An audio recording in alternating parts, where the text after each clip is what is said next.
Hello friends, तो आज मैं आपको बताने वाली हूँ नदी और नहर के बीच का अंतर कि नदी और नहर में क्या अंतर होता है। तो सबसे पहले नदी को देखते हैं कि नदी क्या होता है। तो ये एक जलधारा होता है, जलधारा होती है। नदी एक जलधारा होती है जो कि खुद से बहती है, स्वयं बहती है। नदी एक जलधारा होती है जो कि स्वयं बहती है, मतलब इसे किसी ने बनाया नहीं बल्कि प्रकृति ने खुद बनाया है। जैसे पहाड़ों पर बर्फ़ पिघलती है तो नदियाँ बनती हैं। जैसे कि बात करें तो हिमालयी नदियाँ, जो कि हिमालय पे बर्फ़ जमे हुए हैं, तो हिमालय से जब बर्फ़ पिघलती है तो नदियाँ बनती हैं। जैसे कि गंगा नदी हो गई, यमुना नदी, सिंधु, काली, तीस्ता, ब्रह्मपुत्र, ये सारी हिमालयी नदियाँ हैं जो कि पहाड़ों पर, पर्वतों पर बर्फ़ जमने के कारण जब वो बर्फ़ पिघलती है तो ये नदियाँ बनती हैं। एक तरह तो ये हो गया जिससे कि नदियाँ बनती है। दूसरी तरह से ये बनती है जब बहुत ज़्यादा बारिश होती है। जब बहुत ज़्यादा बारिश होती है तब नदियाँ बनती है।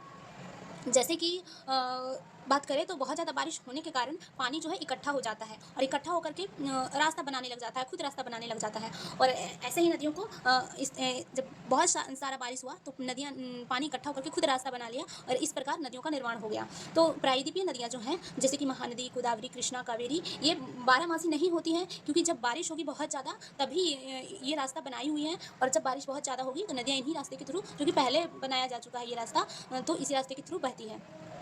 अब बात करें नहर की, तो नहर जो है पानी का रास्ता होता है, पानी का रास्ता, जैसे कि जो कि खोद कर बनाया जाता है। ये इंसानों के द्वारा खोद कर बनाया जाता है। जैसे कि एक रास्ता बना दिया गया इस तरह से खोद करके, ये रास्ता है जिससे कि हो करके पानी जाता है, ठीक है? तो पानी का रास्ता जो है उसको नहर कहते हैं, जिसमें कि पानी हो करके जाता है। अब ये जो रास्ता है क्यों बनाते हैं? जैसे हमें खेतों में पानी पहुँचाना हो तो एक लंबी सीधी नहर बना देते हैं। नहर इसलिए बोल रहे हैं क्योंकि इसमें से होकर पानी गुजरता है। यानी एक पानी का रास्ता होता है जिसमें होकर पानी गुजरता है। इसमें पानी आता कहाँ से है? तो इसमें पानी किसी नदी से हम लोग लाते हैं, या तो किसी बड़े तालाब से इसको जोड़ दिया जाता है, इस नहर को हम लोग, और इस प्रकार नहर का निर्माण करते हैं।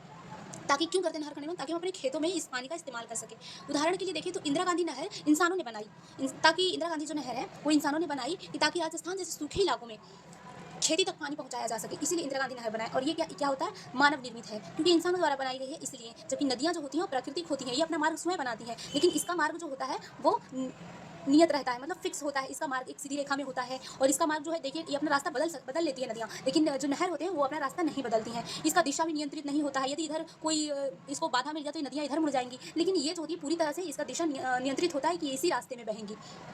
इसको एक और उदाहरण से समझते हैं कि जैसे कोई एक बगीचा है जिसमें कि हमें जो है यहाँ पे एक नल बना हुआ है, ठीक है? तो नल से हमें पानी पहुँचाना है इस बगीचे में, तो हम एक रास्ता इस तरह से खोद देते हैं और इस तरह खोद करके फिर यहाँ तक पानी पहुँचाते हैं। तो ये जो हो गया, ये क्या हो गया? नहर, क्योंकि हमने इसे खोदा है। अब क्या हुआ, हमने इसे खोदा नहीं, ये नल था जो कि खुला हुआ था, ठीक है? और खुला होने के कारण इसने हमें खोदा नहीं और ये स्वयं ही पानी जो है बहुत ज़्यादा बह गया, बह करके इस तरह से इधर आ गया, ठीक है? तो ये खुद बह करके क्योंकि आया है, तो ये कह सकते हैं कि ये एक नदी की भांति है और ये एक नहर की भांति। ये है नहीं, मैंने एग्जाम्पल देकर आपको बताया कि भांति है, इसकी भांति है, क्योंकि ये स्वयं इसने अपना रास्ता बना लिया है, किधर भी जा रही है, इसका दिशा नियंत्रित नहीं है। नहर का ये दिशा नियंत्रित है, सीधी रेखा में चल रही है और ये एक नियत रास्ता है, इसका नियत मार्ग है, इसका कोई नियत मार्ग नहीं है। तो इस तरह से आज हमने समझा नदी और नहर में क्या फ़र्क होता है।